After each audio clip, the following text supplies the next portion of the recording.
Okay, here we are in the middle of the application. We are going through, we've chosen to use foils, and we are going to be applying lightner to melt the line and just bring the highlight up a little bit closer to the root. And then we're using blank canvas to remove all the color that's on the ends. We're doing it in a sandwich technique with the foils.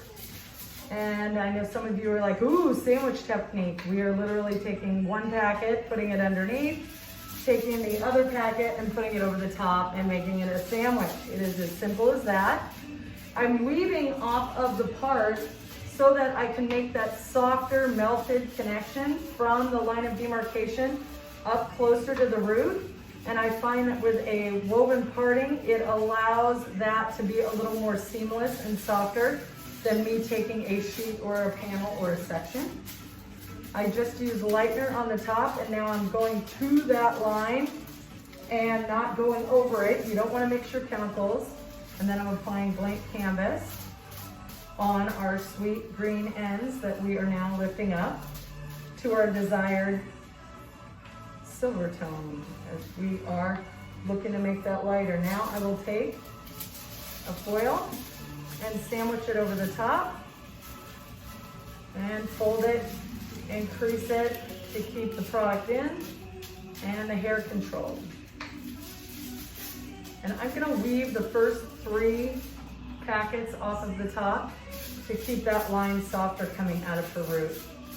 The partings aren't an 1/8 of an inch parting that I would typically weave for a foil because I don't need to be that small. I'm not going close to the root.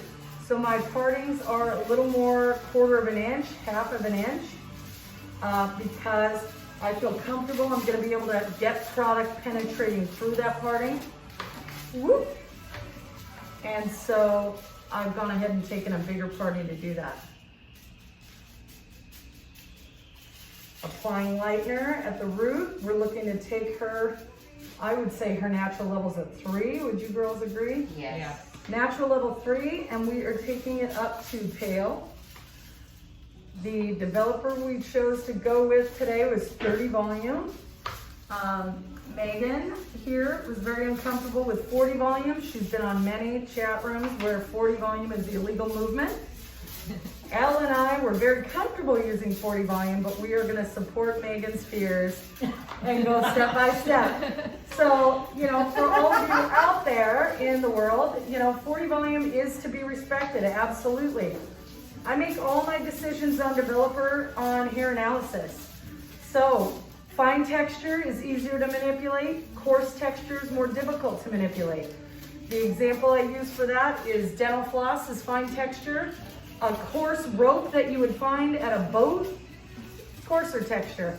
So I can manipulate the rope texture, the coarser texture, a lot more than I'm gonna be able to manipulate a piece of dental floss before it snaps or breaks or dies. So when you look at just the texture itself, that's gonna guide you on what might be most appropriate, something more gentle. And then you've gotta pay attention to the porosity, which is the hair's ability to absorb moisture. The porosity relates to the cuticle layer, the outside layer. If my outside layer, the cuticle on her hair is open, then most likely she's also got weaker hair. Because if you have the outside protective layer open and it's not been protecting the cortex, then you're gonna have a weaker state of affairs. And that means that it will be lifting easier. And if it's gonna lift easier, I don't need a higher developer to create that lift. If the cuticle's closed, I need something stronger to create lift. So for me, it always comes back to hair analysis, whether I'm gonna choose a 40 volume because the cuticle's closed, I know the hair is strong, and I'm going a long way. I would rather get the product on and get it lifting and get it moving and get it off the hair faster than I would like to use a gentle product and wait and wait and wait and wait for that to lift. And I think this is where hairdressers vary. You know, there are hairdressers out there using really gentle products and leaving it on an hour or more, maybe reapplying along the way. For me, my thought process is, let's get something on there, let's pull it to the contributing pigment level or to the level or to the lightness that we're looking for, Let's do our treatment, let's repair the hair, and then look at what choices we're gonna have to tone the hair, add depth, add tone, counteract whatever tone we have in there. That's my thought process on it, all right? So what we're gonna do is continue down the hair. We're gonna be putting blank canvas to remove the green, and we're gonna melt up gently with the lightener in the areas, and we're gonna do 4 quadrants with this and let it process. And we'll see you again in a bit when we get this product lifted up. You wanna hit that? All right, how was that? What did I miss?